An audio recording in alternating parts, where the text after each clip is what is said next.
अपने हाथों को उठाओ। Thank you Jesus. खुदा बाप तेरा पवित्र आत्मा अजीब और अचंभी रीति के साथ इनकी ज़िंदगी में आज कार्य करे। जितने खुदाबंद इस स्पेशल टीचिंग को सुने वो सेम ना रहें पिता। तेरे वचन की गहराई उनकी ज़िंदगी में कार्य करे। बाइबल कहती है अपने वचनों को भेज कर तू चंगा करने वाला परमेश्वर, अपने लोगों को सत्यानाश के गड्ढों में से बाहर निकालने वाला परमेश्वर है। मैं देख रहा हूँ खुदाबंद आत्मा में जितने इस वचनों को सुन रहे हैं तो उन्हें पारिवारिक तकलीफ़ों से आज़ाद कर रहा है, तो उन्हें शारीरिक तकलीफ़ों से आज़ाद कर रहा है, तो उन्हें बीमारियों से आज़ाद कर रहा है, तो उन्हें तरह तरह की मुसीबतों से आज़ाद कर रहा है। पिता मैं प्रार्थना करता हूँ तेरे लोगों के लिए, अपने लोगों को विश्वास से भर खुदाबंद। अविश्वास का आत्मा इनकी ज़िंदगियों से दूर हो खुदाबंद। बाइबल कहती है एक व्यक्ति ने जब तुझसे कहा कि प्रभु मैं विश्वास करता हूँ, मेरे अविश्वास का उपाय कर। पिता मैं मांगता हूँ इन सब के लिए खुदाबंद कि इनके अविश्वास का और थोड़े विश्वास का उपाय कर खुदाबंद। आज इनकी ज़िंदगियों को छू खुदाबंद, आज इनके घरानों को छू ले खुदाबंद। खुदा आज हम सब की ज़िंदगियों को टच करके खुदाबंद तू चेंज कर दे मेरे सामर्थी परमेश्वर। अपने विश्वास से, अपनी आत्मा से भर दे खुदाबंद। तेरे ये वचन बाइबल कहती है कि विश्वास सुनने से उत्पन्न होता है और सुनना मसीह के वचनों से।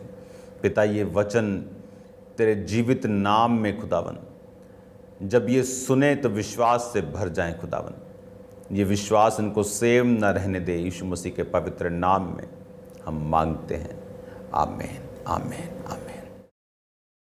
Hallelujah. God bless you all. आज खुदावंद की प्रेजेंस में मैं आपका स्वागत करता हूँ।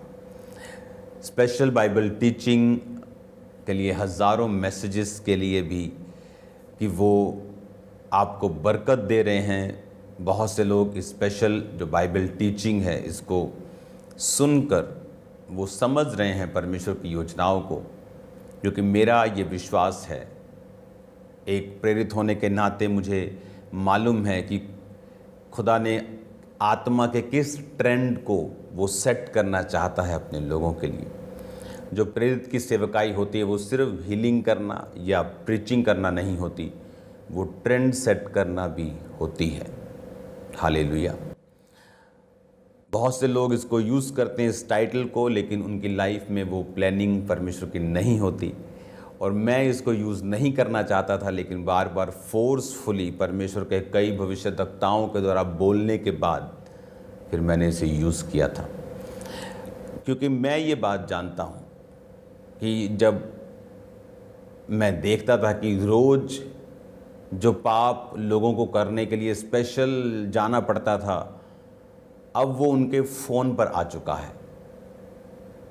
अब वो फ़ोन पर वो देख सकते हैं जो उनको देखने के लिए एफ़र्ट्स करना पड़ता था। शैतान ने अपने इंस्ट्रूमेंट्स को और टेक्नोलॉजी को यूज़ किया है लोगों को गिराने के लिए। पाप बढ़ा है, बीमारियां भी बढ़ी हैं, मॉरलिटी जो इंसान मोरल रूप में और गिरा है, और इसीलिए मुसीबतें भी और बढ़ी हैं। और एक प्रेरित होने के नाते मुझे मालूम था कि अगर शैतान इस रीति के साथ काम कर रहा है तो हमें भी उसी रीति से और उसको जवाब देने के लिए काम करना पड़ेगा। इसीलिए मैंने आपको बताया कि मैं रोज़ मांगता था खुदावंद मुझे ग्रेस दे कि मैं रोज़ अपने लोगों को सुबह के टाइम वचन सुना सकूं, और रोज़ वो वर्ड उनकी लाइफ में जाए ताकि वो डेली अपने आप को रिन्यू करें। रोज़ की रोटी उन्हें रोज़ मिले, ताकि जो शैतान अपने चीज़ों से, क्योंकि जब आप संडे वचन सुनने के बाद घर जाते हैं, मंडे ट्यूसडे, वो जो गैप है अब वो नहीं होगा। अब आप वचन को भी सुनेंगे, शाम की प्रेयर्स को भी अटेंड करेंगे, और आपके ऊपर शैतान का प्रभाव नहीं होगा। हालेलुया। अब जब इस पहला कुरिन्थिया उसकी 1 उसकी 26 से लेके 29 को हमने सुना था कि परमेश्वर कहता कि मैंने जगत के निर्बलों को चुना, जगत के तुच्छों को चुना, अपने बुलाए जाने को सोचो ना, बहुत ज्ञानवान कुलीन बुलाए गए। कौन बुलाया गया? परमेश्वर ने कहा मैंने जगत के निर्बलों को चुन लिया, मैंने जगत के तुच्छों को चुन लिया। पुराने नियम में जब परमेश्वर चुनता था एक व्यक्ति को, उस पर आत्मा उतरता था, वो बड़े कार्य करता था। अब परमेश्वर कहता अंत के दिनों में अपना आत्मा सब मनुष्यों के ऊपर उंडेलूंगा। अब परमेश्वर ने क्यों ऐसा कहा? वो अपनी आत्मा को सब मनुष्यों के ऊपर क्यों उंडेलना चाहता है, उसका क्या मकसद है अपनी आत्मा को देने का। व्यर्थ में आप तो अपने घर में एक हथौड़ी तक नहीं लेके आते, एक प्लास तक नहीं लेके आते व्यर्थ में, कि चलो 2 ले लेते, 3 ले लेते हैं, जितनी ज़रूरत हो आप उतना लेते हैं। तो व्यर्थ में परमेश्वर आपको अपना आत्मा क्यों देगा, वो आपको भविष्यवाणियाँ क्यों देगा, वो आपको दर्शन और स्वप्न क्यों देगा?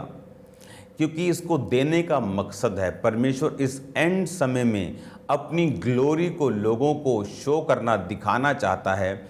और इस धरती के ऊपर अगर परमेश्वर अपनी ग्लोरी को, अपनी महिमा को, अपने आप को दिखाना चाहता है तो वो आपका इस्तेमाल करता है। इस धरती का रूल परमेश्वर ने बनाया है कि कोई भी आत्मा अकेली काम नहीं कर सकती। इसीलिए शैतान अगर काम करता होता अकेला आत्मा उसका, तो वो जाकर कुछ भी कर सकता, चलते प्लेन में फॉल्ट डाल सकता, कुछ भी कर लेता, लेकिन उसको भी शरीर चाहिए। इसीलिए वो लोगों को टेररिस्ट बनाता है, अपने देशों के खिलाफ खड़ा करता है। इसलिए वो इस रीति के साथ काम करता है। लेकिन परमेश्वर अपने लोगों को चुनता है शैतान के कामों को नष्ट करने के लिए। वो उन्हें प्रार्थनाएं करने के लिए चुनता है, चैरिटीज़ करने के लिए चुनता है, प्रेयर्स करने के लिए, अपने देश के लिए, अपने लोगों के लिए, अपनी स्टेट्स के लिए परमेश्वर उन्हें चुनता है। तो इसीलिए परमेश्वर ने कहा, मैंने तुम्हें चुना है ताकि मैं अपनी ग्लोरी, अपनी महिमा को लोगों को दिखा सकूं। मैं कितना भला, कितना दयालु, मैं चंगा करने वाला, माफ़ करने वाला, आज़ाद करने वाला, शैतान के जकड़े हुओं को छुड़ाने वाला परमेश्वर हूँ। आमीन। अब हम जब पहला कुरिन्थिया 1 उसकी 26 से 29 अब आप पढ़ेंगे घर अपने बाद में इस टीचिंग के, और आप इस वचन को ध्यान से समझेंगे। और अब मैं ये चाहता हूँ कि आप उत्पत्ति को निकालें, उत्पत्ति 29 उसकी 31 आयत। उसमें लिखा है, जब यहोवा ने देखा कि लिया अप्रिय हुई तब उसने उसकी कोख खोली और राहेल बांझ रही। इसहाक के 2 बच्चे हुए, एसाव, याकूब। और बाइबल कहती जो एसाव था वो एक रफ एंड टफ मैन था। बाइबल कहती वो रुआर पुरुष था, बालों वाला पुरुष, रफ एंड टफ, धनुर्धारी यानी धनुष चलाने वाला, शिकार करने वाला, बहुत ही फास्ट, बहुत ही अमेजिंग इंसान था। और लिखा दूसरा बच्चा जो याकूब था वो सीधा था, भेड़ बकरियों को चराता था। और वचन कहता है एक दिन जब याकूब दाल पका रहा था तो एसाव आया और उसने कहा, तू क्या पका रहा है ये लाल वस्तु? उसने कहा, ये दाल है। उसने कहा, ये दाल और रोटी मुझे दे क्योंकि मैं भूख से मरा जा रहा हूँ। याकूब ने कहा, मैं ये दाल और ये रोटी तुझे दे दूंगा, तू अपने पहलौठे होने का अधिकार मुझे दे दे। क्योंकि वो जुड़वा थे लेकिन पहले एसाव जन्मा था। तो वचन कहता है कि उसने अपने पहलौठे होने के अधिकार को तुच्छ समझा और उसने याकूब को वो अधिकार देकर रोटी खाई, दाल खाई और वहाँ से वो चला गया। जब आशीष पाने का समय आया, जब इसहाक बूढ़ा हो गया और उसने कहा कि एसाव तू बड़ा है, जा और शिकार करके लेके आ और ताकि मैं खाऊं और कोई अच्छी वस्तु खाकर मैं तुझे आशीर्वाद दूं। इसहाक खरबोंपति इंसान था, तो वो कोई ऐसा मत समझना कोई गरीब इंसान कह रहा है कि मुझे कुछ खिला तो मैं तुझे आशीर्वाद दूँ कि रब तेरा हुन पड़ा करे। नहीं, ऐसा नहीं था। वो अपनी फेवरेट चीज़ कोई मांग रहा था कि उसे खाकर वो अंदर से खुश हो, वो उसकी स्पिरिट हिले और वो उसके बाद वो अपने वचनों को एसाव को दे। लेकिन उसकी माँ ने सब कुछ सुना। याकूब को उसने धोखे से भेजा कि जा तू बरकत ले ले। उसने बकरी के बच्चों की खाल उसके इधर इधर सब जगह करके उसको भेज दिया। और उसने जब पूछा कि तू कौन है, उसने कहा मैं तेरा बेटा हूँ एसाव और तेरी फेवरेट डिश को लेके आया हूँ। उसने कहा, जब टटोल कर देखा कि हाँ कि बोली तो मुझे याकूब जैसी लगती है लेकिन हाथ तो बॉडी एसाव जैसी है, और उसी के कपड़े डाल के वो आया था, माँ ने दे दिए थे। और जब उसने हक किया तो उसके कपड़ों की सुगंध पाकर उसने उसे बरकत दी और उसे कहा कि तुझे परमेश्वर यहोवा आशीष दे। उस बरकत को हम पढ़ेंगे। तो उसने कहा 27 आयत में, उसने निकट जाकर उसको चूमा और उसके वस्त्रों का सुगंध पाकर उसे आशीर्वाद दिया। देख मेरे पुत्र की सौगंध जो ऐसे खेत की सी है जिस पर यहोवा ने आशीष दी हो। परंतु परमेश्वर तुझे आकाश से औंस, भूमि की उत्तम से उत्तम उपज और बहुत सा अनाज और नया दाख मधु दे। उसने कहा परमेश्वर तुझे आकाश से औंस दे, भूमि की उत्तम से उत्तम उपज, यानी उसकी ज़मीन एक ऐसे स्थान पर हो जहाँ पर औंस आए टाइम पर, ताकि वो भूमि सींची जाए। और उसने क्या कहा कि उत्तम से उत्तम उपज, यानी ऊपर भी तेरे बेस्ट हो और नीचे धरती जो ज़मीन तुझे मिले। आप याद रखना ये उस समय की बात है जब साइकिल भी, आई थिंक साइकिल शायद होते होंगे, आई थिंक डोंट कि साइकिल होते हैं कि नहीं, तब आई थिंक साइकिल भी नहीं थे, रथ शायद होते होंगे। हाँ, रथ भी शायद ना हो, इतनी पुरानी बात है ये। तो मेन मेरे कहने का मकसद है कि उस समय जो मेन लोगों का काम था वो था जानवर, होम स्टॉक, जो हम हाउस वाले जो जानवर होते, जो गाय, जो भैंस, जो भेड़ें, और ज़मीन से निकलने वाली फसल, ज़मीन से निकलने वाली धातुएं, हथियार, लकड़ी का काम करने वाले लोग, मिस्त्री, कुछ ही काम थे पूरी दुनिया में। कोई इंडस्ट्री नहीं थी, कोई नैपकिन्स नहीं बनाने, कोई कैमरा नहीं बनाना, कोई लाइट नहीं बनाने, कोई बिजली नहीं थी, कुछ नहीं था। तो उस समय की बेस्ट ब्लेसिंग्स उसको दी गई, उत्तम से उत्तम उपज, बहुत सा अनाज। बहुत सा अनाज मतलब बहुत सा पैसा, बहुत सी इंश्योरेंस, और नया दाख मधु दे। और राज्य राज्य के लोग तेरे अधीन हों, देश देश के लोग तुझे दंडवत करें, तो अपने भाइयों का स्वामी हो। तेरी माता के पुत्र तुझे दंडवत करें, जो तुझे श्राप दे वो आप श्रापित हो, जो तुझे आशीर्वाद दे वो आशीष पाएं। जैसे ही आशीर्वाद इसहाक याकूब को दे चुका, याकूब अपने पिता इसहाक के सामने से निकला ही था तो एसाव अपनी डिश लेकर, आहेर लेकर वहां पहुंचा। वह भी स्वादिष्ट भोजन बनाकर अपने पिता के पास ले आया और उससे कहा, हे मेरे पिता, उठकर अपने पुत्र के अहेर का यानी शिकार का मांस खा, ताकि मुझे तू जी भर के आशीर्वाद दे। उसके पिता इसहाक ने पूछा, तू कौन है? उसने कहा, मैं तेरा जेठा पुत्र एसाव हूँ। तब इसहाक ने अत्यंत थर थर कांपते हुए कहा, फिर वह कौन था जो शिकार करके मेरे पास ले आया था, और तेरे आने से पहले सब कुछ मैंने उसमें खा लिया और आशीर्वाद दिया, और उसको आशीष लगे भी रहेगी। आप जानते हैं ऐसा क्यों हुआ? ऐसा प्रभु ने क्यों होने दिया? क्योंकि टेक्निकली ये आशीष का हकदार याकूब ही था, क्योंकि एसाव ने अपने पहलोठे होने के अधिकार को बेच दिया था। एसाव एक रफ एंड टफ आदमी था। मोस्टली जब इंसान बहुत ताकतवर होता है, पैसे में, शरीर में, उसे लगता है परमेश्वर की जरूरत नहीं। एसाव एक ऐसा व्यक्ति था जो आत्मिक चीजों को, आत्मिक बातों को अपनी जिंदगी में हमेशा नीचा रखता था। आत्मिक चीजों के लिए एसाव की लाइफ में बहुत स्थान नहीं था, और इसीलिए जब वो दाल और रोटी पका रहा था तो उसने कहा, पहलौठे होने में क्या है, मैं ताकतवर बंदा हूं, कमा सकता हूं, खा सकता हूं, पैसा, बिजनेस करने की मुझे नॉलेज है। ये सब आत्मिक चीज़ें, पहलोठा बड़ा क्या और छोटा क्या, इंसान मेहनती होना चाहिए। पर उसे ये नहीं मालूम था कि मैं रोटी के बदले में अपना अधिकार पहलोठे बड़े होने का दे रहा हूँ, क्योंकि जो बरकत इसहाक ने सोची थी वो एसाव के लिए थी। पर एसाव जो, अगर आज हम क्या बोलते हैं, अब्राहम, इसहाक, याकूब के परमेश्वर, एसाव को क्यों नहीं बोलते?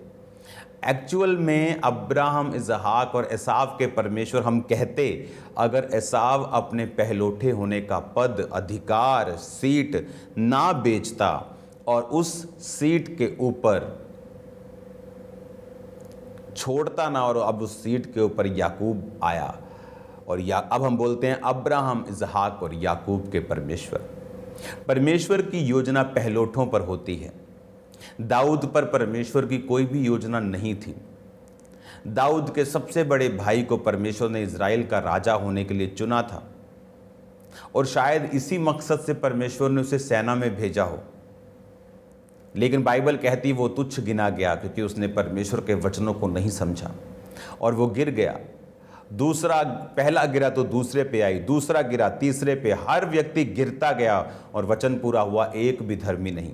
और फिर बाइबल कहती है कि दाऊद को परमेश्वर ने चुना राजा होने के लिए। और इसी तरह से जब बाइबल कहती है कि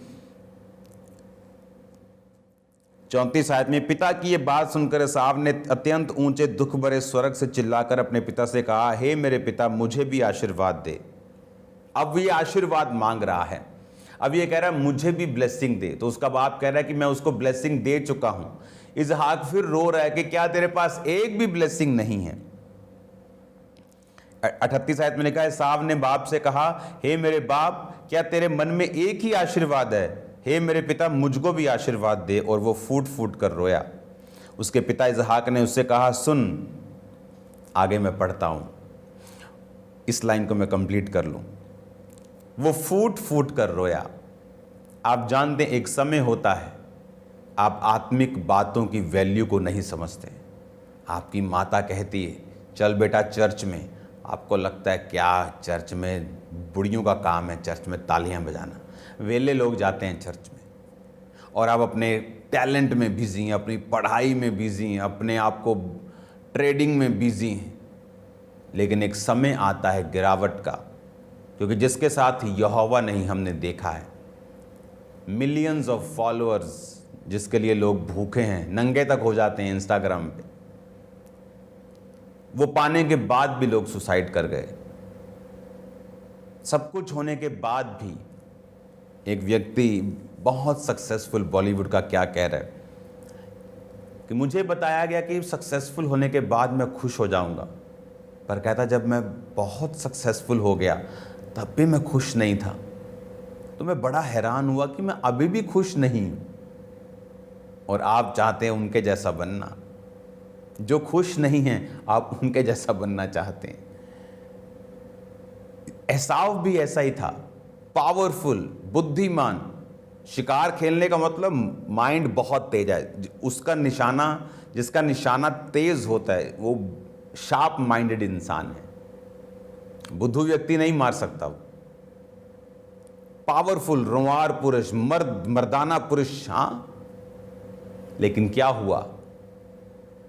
आज आपके घर वाले बोलते चल बेटा चर्च, चल बेटी चर्च, लेकिन बाइबल कहती जब अपने पहलोठे होने के अधिकार को उसने तुच्छ समझा, जब आत्मिक चीज़ों को लोग तुच्छ समझना शुरू करते हैं, चर्च टाइम के ऊपर काम, चर्च टाइम के ऊपर टैक्सी चल रही, चर्च टाइम के ऊपर जाने का टाइम के ऊपर बिजनेस चल रहा है, मीटिंग्स चल रही, आप आत्मिकता को तुच्छ समझ रहे हैं।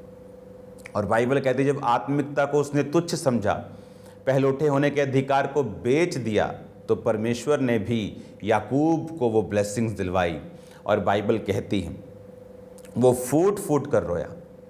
मैंने लोगों को देखा है बाद में रोते हुए, फिर आके अपनी स्टोरीज बताते हैं, हम बहुत ब्लेस्ड थे लेकिन मैंने ये वाली गलती की हैं, ये मैंने गलतियां की हैं, मैं मानता हूँ, मैं मानती हूँ। और वो फूट फूट कर फिर रोते हैं और परमेश्वर से क्षमा मांगते हैं कि प्रभु आगे से हम शरीर के अनुसार नहीं चलेंगे, आगे से हम तेरी आत्मा की बातों पर ध्यान देंगे। क्यों परमेश्वर ने आपको आत्मिक बातों को दिया है, आपको वचन दिया है इस पे चलने के लिए? क्यों परमेश्वर आपकी लाइफ को क्या वो बोरिंग करना चाहता है? नो, आपकी लाइफ को वो बोर नहीं, आपको सेफ रखना चाहता है। एक छोटा बच्चा जब अपने बाप को बोलता है मुझे गाड़ी चलानी है, उसे लगता है गाड़ी चलाना is the world's most exciting thing, कि मैं चलाऊंगा तो मैं हीरो बन जाऊं। बाप जानता है कि बेटा ये एक्साइटमेंट अभी तेरे लिए नहीं है, इसका तुझे नुकसान हो सकता है, सो बड़ा हो जा, सीख, फिर ये तेरी ही है। जब तू बड़ा होके सीख जाएगा, इससे भी जो बेटर है वो भी तेरी लाइफ में आएगी। अब अगली आयत को मैं पढ़ूंगा। 39 आयत में लिखा है, उसके पिता इसहाक ने उससे कहा, सुन, तेरा निवास उपजाऊ भूमि से दूर रहे और ऊपर से आकाश की ओस उस पर ना पड़े। तू अपनी तलवार के बल से जीवित रहे और अपने भाइयों के अधीन तो हो, पर जब तू स्वाधीन हो जाएगा उसके जुए को अपने कंधे पर से तोड़ फेंके। अब उपजाऊ भूमि तो वो याकूब को दे चुका, ओस वो याकूब को दे चुका, तेरे भाई तेरे अधीन हों वो याकूब को दे चुका, वंश जनरेशंस पे जनरेशंस की ब्लेसिंग्स वो याकूब को दे चुका, जो तुझे आशीर्वाद दे वो ब्लेस्ड हों, जो तुझे कोसे वो श्रापित हों, वो याकूब को दे चुका। इसको क्या दिया कि तेरा निवास उपजाऊ भूमि से दूर हो। खुदा का वचन इतना सच्चा है, जितना इंसान की आप बोल रहे हो कि उसकी उपस्थिति से भी अधिक। आप जो देख रहे हैं ना, सामने कैमरा है, सामने लाइट है, इससे भी ये ट्रू है, ये कम सच्चा है, उसका वचन ज़्यादा सच्चा है। अगर आप चले जाएं मिडिल ईस्ट में, वहाँ आप देखेंगे कि तेरा निवास उपजाऊ ज़मीन से दूर हो, ये किसे कहते हैं? आकाश की ओस उस पर ना पड़े, ये किसे कहते हैं? आप चले जाओ मिडिल ईस्ट देशों में, आपको रात को ओस नहीं पड़ती। उपजाऊ भूमि नहीं है। तलवार के बल से तू जीवित रहे, अपने भाई के अधीन तो हो, जब तू स्वाधीन हो जाए उसके जुए को अपने कंधे से उखाड़ फेंके। आज वो लोग फ्री हैं, तलवार के बल से जीवित हैं, फाइट करने वाले लोग हैं। एक एक वचन बाइबल का पूरा होता है। वो कौन लोग हैं जो मिडिल ईस्ट देशों में रहते हैं? आप जीसस क्राइस्ट को देखो,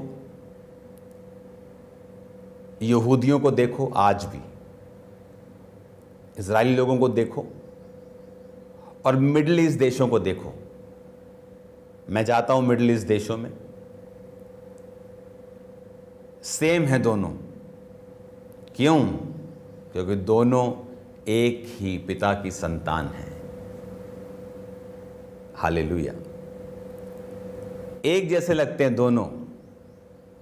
आप शेखों को देखेंगे जब और इजरायलियों को देखेंगे तो सिर्फ वो कपड़े का फ़र्क है, वो ड्रेस का फ़र्क है, शक्ल सेम है। क्यों? क्योंकि वो एक ही परिवार से निकले हैं। उनको भी मालूम है हमारा पिता अब्राहम है, वो भी बोलते हैं ये बात। और परमेश्वर ने क्या कहा? तुम्हारा निवास उपजाऊ भूमि से दूर रहे। आत्मिकता के कारण उसको अच्छी भूमि और आत्मिक बातों पर इग्नोरेंट रहने के लिए उसका निवास उपजाऊ भूमि से दूर किया गया। आज जो इजरायलियों को श्राप देते हैं वो श्रापित होते हैं, जो इजरायलियों को आशीर्वाद देते हैं वो ब्लेस्ड होते हैं। आप देख लो, एक एक वचन बाइबल का वो कंप्लीट हो रहा है। इस वचन को मैं कंटिन्यू जारी रखूंगा और आप ब्लेस्ड हैं यीशु मसीह के नाम में। आज शाम को प्रार्थना पहाड़ की प्रेयर अटेंड करना मत भूलना। मोस्ट ब्लेस्ड और फायर से भरी हुई प्रेयर्स आज शाम को हम सुनेंगे। खुदाबंद आपके साथ हैं। आप सेम नहीं हैं यीशु मसीह के नाम में, आपकी लाइफ सेम नहीं है यीशु मसीह के नाम में। मैं आपको ब्लेस करता हूँ और मेरा बिलीव है ये बाइबल टीचिंग, ये स्पेशल बाइबल टीचिंग जो आपके लिए स्टार्ट हुई, आप सेम नहीं होंगे। अपने हाथों को उठाओ। Thank you Jesus. जो लोग आज पहली बार प्रार्थना को सुन रहे हैं या वचन सुन रहे हैं, अगर आप चाहते हैं कि प्रभु यीशु मसीह आपके जीवन में आए तो आंखों को बंद करके अपने हाथों को उठा लें और मेरे पीछे बोलें, प्रभु यीशु मसीह, मैं पापी हूँ, मुझे माफ़ करें, अपने लहू से धोकर मुझे साफ़ करें। मैं विश्वास करता हूँ, करती हूँ, तो मेरे लिए मारा गया, गाड़ा गया और तीसरे दिन मुर्दों में से जी उठा। मैंने सुना है आप पापियों को मारते नहीं बल्कि उनको बचाते हैं। मुझे बचाएं, मेरे जीवन में आएँ, मुझे अपनी संतान बनाएं। आप मेरे उद्धार करता हैं प्रभु यीशु के नाम में। आमीन आमीन। मैं आपको इनकरेज करता हूँ एक जीवित चर्च जाने के लिए, क्योंकि एक बच्चे के जन्म के बाद एक टाइम पर माता पिता उसे स्कूल कॉलेज भेजते हैं।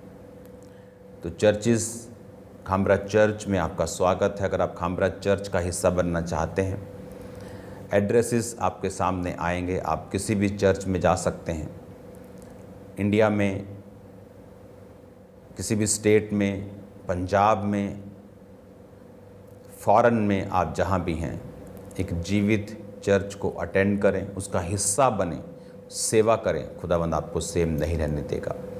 God bless you all. आज शाम को मिलते हैं फायर फिल्ड प्रेयर के साथ, प्रेयर माउंटेन्स की प्रेयर के साथ। आप सेम नहीं होंगे। God bless you all. जय मसीह की शक्ति।